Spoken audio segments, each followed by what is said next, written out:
एक बार की बात है, सबल नाम का एक लड़का एक नगर में रहता था। वह अपने जीवन से बहुत निराश था। उनकी निराशा का कारण यह था, वह अब तक अपने जीवन में कुछ भी नहीं कर रहा था।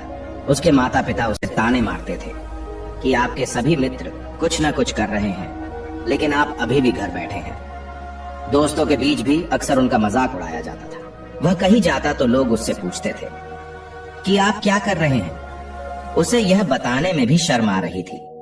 वह कुछ नहीं कर रहा है। धीरे धीरे उसने रिश्तेदारों से मिलना जुलना कम कर दिया और लोगों से मिलना भी बंद कर दिया।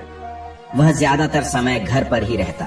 वह अकेला रहता और भगवान को कोसता रहता और अपनी किस्मत को दोष देता। अब उसे अपना जीवन बोझ लगने लगा था। कभी कभी वह सोचता कि कब वह कुछ करने के योग्य बनेगा, और फिर वह सोचता कि जिंदा रहने से अच्छा मर जाना ठीक है। एक दिन वह अपने नगर की एक गली से गुजर रहा था। तभी उसने देखा कि एक गुरु दुख और परेशानियों पर उपदेश दे रहे हैं। वह भी उसी भीड़ में सबसे पीछे बैठ गया और गुरु के प्रवचन सुनने लगा। गुरु कह रहे थे कि दुख एक शिक्षक की तरह है जो हमें जीवन की सच्चाई दिखाता है और हमें जीने का सही तरीका सिखाता है। आप चाहे तो जिंदगी जीना भी सीख सकते हैं। आप चाहो तो कुछ भी हासिल कर सकते हो, और अगर चाहो तो एक कोने में बैठकर रो सकते हो। इन सभी बातों को सबल ध्यान से सुन रहा था, लेकिन उपदेश की यह बातें पसंद नहीं आई। उसने खड़े होकर कहा कि कुछ भी सिखाने से दुख दूर नहीं होता, इसमें केवल दर्द होता है। दुख की पीड़ा अनंत है। ऐसा लगता है कि इसके बाद कुछ होने वाला नहीं है। इससे कुछ भी फर्क नहीं पड़ता है। इसके सामने तो मौत भी छोटी लगती है। तब गुरु ने कहा, वत्स, तुम्हारा दुख क्या है? सबल ने उनके सामने अपनी सारी व्यथा सुनाई और गुरु से पूछा कि मेरे इन दुखों का कोई उपाय है तुम्हारे पास? ये सुनकर गुरु मुस्कुराए और बोले, तुम उस दिन मेरे पास आना जब आपके जीवन में वास्तविक दुख आए। मैं आपकी समस्या का समाधान अवश्य करूंगा। ये कहकर गुरु वहां से चले गए। सबल ने सोचा, क्या ये मेरा दुख नहीं है तो क्या है? मैं जिस दर्द से गुजर रहा हूँ वह असली दुख नहीं है क्या? मेरा दुख कोई नहीं समझ सकता। जब माँ बाप नहीं समझते तो भला गुरु क्या समझेंगे? उस दुखों से व्यथित होकर सबल ने एक फैसला लिया कि अब वह कुछ करेगा। सबल ने एक छोटा व्यवसाय शुरू किया, पर उसे सफलता नहीं मिल रही थी। लेकिन उसके घर वाले खुश थे। वह कुछ कोशिश कर रहा है। वह अपने व्यवसाय में लगा रहा और धीरे धीरे उन्हें सफलता मिलने लगी। फिर उसने रफ्तार पकड़ी और केवल 3 साल के अंदर ही वह एक बड़ा बिजनेसमैन बन गया। अब सबल के आसपास ऐसे कई लोग थे जो उसकी परवाह करते थे, जो उससे प्यार करते थे। अब उनके परिवार के सदस्य भी उसकी तारीफ करते करते थकते नहीं थे। दिन ब दिन उसके मित्रों की संख्या बढ़ती जा रही थी। अब वह अपनी जिंदगी से बहुत खुश था। उनके कुछ दोस्तों ने उन्हें सलाह दी कि जब तुम एक बड़ा बिजनेसमैन बनकर बहुत खुश हो तो सोचिए आपको कितनी खुशी होगी अगर आप इस शहर और इस राज्य के सबसे बड़े बिजनेसमैन बन जाते। तो कितने लोग आपसे जुड़ना चाहेंगे, आपकी कितनी बड़ी ख्याति होगी, और स्वयं राजा भी आपसे दोस्ती करना चाहेंगे और जरूरत पड़ने पर आपसे पैसे भी उधार लेंगे। दोस्तों की यह बात सबल के मन में बैठ गई। अब वह और पैसे कमाने की कोशिश करने लगा, लेकिन उसे यह सब बहुत ही जल्दी चाहिए था। वह समय बर्बाद नहीं करना चाहता था। वह अधिकांश समय इन चीजों को प्राप्त करने में लगाने लगा। इसलिए वह ऐसे काम करने लगा जो सही नहीं थे। उसने पैसे उधार लेना शुरू कर दिया। उसके दोस्तों से पैसे की मात्रा और अधिक मुनाफा कमाने के लालच में वह अपने माल में मिलावट करने लगा। उसने अन्य व्यापारियों के खिलाफ भी साजिश रची और उन्हें डराया धमकाया। जैसा उसके दोस्त कहते थे वैसा ही करता था। वह इन तरीकों से ज्यादा पैसा कमा रहा था, पर अब उसके जीवन में पहले जैसा चैन नहीं था। उनके मन की शांति गायब हो गई थी और वह रात को सो नहीं पाता था। वह विचारों में रहता था। वह सब कुछ पाकर भी उसे किसी चीज में सुख नहीं मिल रहा था। एक दिन सबल अपनी गाड़ी से कहीं जा रहा था। तभी रास्ते में उसे गुरु का आश्रम दिखाई दिया। वह रुका और गुरु के पास जाकर बोला, गुरुजी, आपने मुझे कहा था जब कभी जीवन में सच्चा दुख आए तो चले आना। अब मैं बहुत दुखी हूँ। मेरी नींद हराम हो गई है। मुझे कहीं भी शांति नहीं मिल रही है। इस प्रकार सबल ने अपनी सारी समस्याएं गुरु को बताई। गुरु ने कहा, जब तुम पहली बार मुझसे मिलने आए थे तब भी तुम किसी दुख में थे। आपने उस दर्द से क्या सीखा? सबल ने कहा कि सिर्फ सोचने और चिंता करने से कुछ नहीं होता। अपनी दृष्टि को सच करने के लिए मेहनत भी जरूरी है, और सिर्फ मेहनत करने से कुछ नहीं होता। परिणाम भी मिलना चाहिए। जब आपको लगे कि आपका लक्ष्य हासिल नहीं होने वाला है, तब राह में चाहे कितनी भी मुश्किलें आ जाए, मन कितना भी निराश क्यों ना हो, अब कुछ नहीं होने वाला है, तब खुद आत्मविश्वास करे, मैं जो भी कर रहा हूँ उसमें अवश्य सफल होऊंगा। लोग केवल सफल लोगों का सम्मान करते हैं, कोई कितना भी अच्छा क्यों ना हो, वह हमेशा लोगों की नजरों में बोझ बने रहते हैं। ये सब सुनकर गुरु मुस्कुराए और बोले, ये वास्तविक दुख नहीं है। अपने जीवन में वास्तविक दुख आए तब मेरे पास आना, मैं उसे ठीक कर दूंगा। सबल ने जाते समय गुरु को सोने के सिक्कों से भरा घड़ा भेंट किया। घड़े को देखकर गुरु ने कहा कि यह मेरे किसी काम का नहीं है, उस पेड़ के नीचे गड्ढा खोदकर गाड़ दो। सबल ने घड़े को पेड़ के नीचे दबा दिया। जैसा कि गुरु ने बताया उसने वैसा ही किया और वहां से चला गया। कुछ दिनों से कारोबार ठीक चल रहा था, लेकिन व्यापार के गलत तरीके के कारण धीरे धीरे उसे व्यापार में घाटा होने लगा। उसकी सारी दौलत धीरे धीरे खत्म होने लगी और एक दिन ऐसा भी आया जब उसके पास कुछ भी नहीं बचा और उस पर कर्ज का बोझ चढ़ गया था। परंतु वह निश्चिंत था, क्योंकि उसने अपना सारा कर्ज अपने दोस्तों से लिया था। उसने सोचा था कि उसके दोस्त बुरे वक्त में उनके साथ खड़े रहेंगे, लेकिन ऐसा कुछ नहीं हुआ। जैसे ही बुरा वक्त आया, दोस्त पहले उससे कर्ज मांगने लगे। अगर उसने कर्ज नहीं लौटाया तो उन्होंने उसे जान से मारने की धमकी भी दी। उनके सभी शुभ चिंतक और प्रियजन उससे दूर हो गए। उसके दोस्त जो उसके साथ मस्ती किया करते थे, अब उससे दूर भाग रहे थे। उसका परिवार उसकी गलतियां और कमियां गिनने लगा। उसकी सारी संपत्ति नीलाम हो गई और उसके पास कुछ भी न बचा। जब उसने अपने पिता से मदद मांगी तो पिता ने कहा कि मेरे पास थोड़ी सी संपत्ति है, अगर मैं तुम्हें दे दूंगा तो मैं तुम्हारी माँ को क्या कहूंगा। यह संपत्ति हमारा अंतिम सहारा है। सबल के मन में गहरा दुख छा गया। उसके आसपास कोई नहीं था उनके दुख को समझ सके। लोगों के इस विश्वासघात के कारण वह अंदर से टूट चुका था। वह सोचने लगा कि अब जीने का कोई मतलब नहीं है, अब मौत ही मेरा सहारा है। वह आत्महत्या करने के लिए पहाड़ी पर जा रहा था। तब उसे याद आया कि उस गुरु ने उससे कहा था, तब मेरे पास आना जब तुम्हारे जीवन में वास्तविक दुख हो। सबल गुरु के पास गया और अपनी सारी व्यथा सुनाई। आंखों में आंसू लिए उसने कहा, हे गुरुदेव, मेरे दुख का निवारण कीजिए। तब गुरु ने कहा कि जब जीवन में असली दुख आए तब मेरे पास आना, मैं इसे जरूर ठीक करूंगा। सबल ने कहा कि ये क्या है, मेरी जिंदगी में दुख नहीं है, तो आखिर असली दुख क्या है? गुरु ने सबल से कहा कि पहले आप मुझे बताओ कि आपने अपने दुख से क्या सीखा। तब सबल ने कहा कि मैंने वह सीखा, जो लोग हमारे जीवन में आते हैं वह हमारी सफलता और प्रगति के कारण वो हमें धोखा जरूर देंगे, क्योंकि बुरे समय में वे हमारे साथ नहीं खड़े होंगे। वे अच्छे समय में ही हमारा फायदा उठाएंगे और बुरे समय में हमें छोड़ देंगे।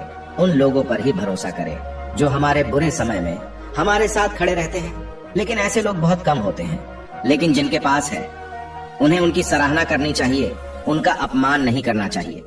कभी भी किसी के खिलाफ साजिश नहीं रचनी चाहिए। अपना काम ईमानदारी और धैर्य से करें और कभी लालची न बने। अपने सारे दुख दर्द और अनुभव बयां करने के बाद सबल गुरुजी के सामने आंखों में आंसू लिए बैठ गया। कुछ देर बाद गुरु उठे और पेड़ के नीचे गड्ढा खोदा और वो घड़ा निकाला जो सोने के सिक्कों से भरा हुआ था। उसने सबल को देकर कहा, मेरे पास तब आना जब तुम्हारे जीवन में वास्तविक दुख हो। सबल ने अपने गुरु को धन्यवाद दिया और उसे प्रणाम करके चला गया। उस पैसों से उसने एक छोटा सा व्यवसाय शुरू किया। अब वह छोटा व्यापारी बनकर भी खुश था। उसने पूरी लगन और ईमानदारी से कारोबार किया और जल्द ही वह अपने शहर का एक बड़ा व्यापारी बन गया। उसका जीवन सुख सुविधाओं से भरा हुआ था। लेकिन कोई कितना भी अच्छा क्यों ना हो, लेकिन जीवन में दुख आता है, तो सबल के जीवन में भी दुख आया। अपने माता पिता की मृत्यु हो गई। वे दोनों एक ही दिन मर गए। सबल अपने माता पिता से बहुत प्यार करता था, इसलिए उनके निधन से उन्हें गहरा सदमा लगा। अंतिम संस्कार किया गया। उसने अपने माता पिता का शव जलते हुए देखा तो उसका मन बेचैन हो उठा। उसके मन में कई सवाल उठने लगे। वह घर वापस आ गया। उसने अपने माता पिता के घर और संपत्ति को देखा, जिसके लिए उनके पिता हमेशा लड़ते रहे। आज वो खाली पड़ा है। जिन्होंने इसकी देखभाल की, इसके लिए लड़ने वाले इस दुनिया से चले गए। उसके पिता ने जो कुछ कमाया वह सब यही रह गया। एक दिन पहले तक उसके पिता मारपीट करते थे किसी के साथ उसकी संपत्ति के लिए। आज वो खुद इस दुनिया से चले गए। उसका मन ऐसे अनेक विचारों में भटक रहा था। वह अंदर से अकेला और डरा हुआ महसूस कर रहा था। वह खाली महसूस कर रहा था। उसे लगा कि कुछ तो है, परंतु वह समझ नहीं सका। इसलिए वह गुरु के पास गया। उसे देखकर गुरु ने कहा, क्या जीवन में कोई दुख है? सबल ने कहा, वैसे तो जीवन में कोई दुख नहीं है, सब कुछ अच्छा चल रहा है, लेकिन आज मेरे माता पिता का देहांत हो गया है। मैं इस घटना से बेहद दुखी और परेशान हूँ। गुरु ने कहा, इसमें दुखी होने की क्या बात है? एक दिन सबको मरना है, मुझे भी मरना है, तुझे भी मरना है। शायद तुम कल ही मर जाओ या आज भी मर सकते हो। सबल ने कहा, क्या कह रहे हो गुरुजी? मैं भी मर जाऊंगा, लेकिन मैं अभी जवान हूँ। गुरु ने कहा कि सभी जी रहे हैं इसी भ्रम में कि मृत्यु केवल बूढ़ों को आती है, लेकिन ऐसा नहीं है।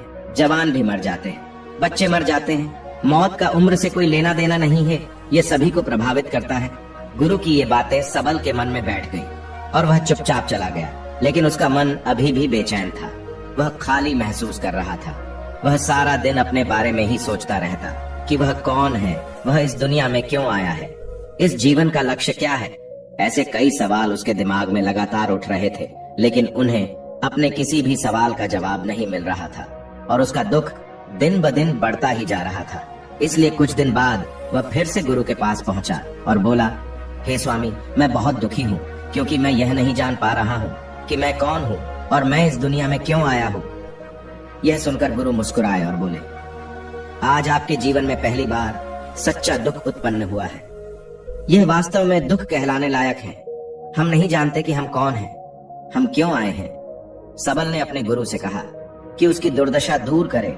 गुरु ने कहा कि हम सभी इंसान हैं, जीवन भर संग्रह करते रहते हैं। सबल ने कहा, कोई भी इंसान अपने साथ कुछ भी नहीं ले जा सकता, वह सिर्फ अकेला ही जाता है। मेरे माता पिता भी अपने साथ कुछ भी नहीं लेकर गए।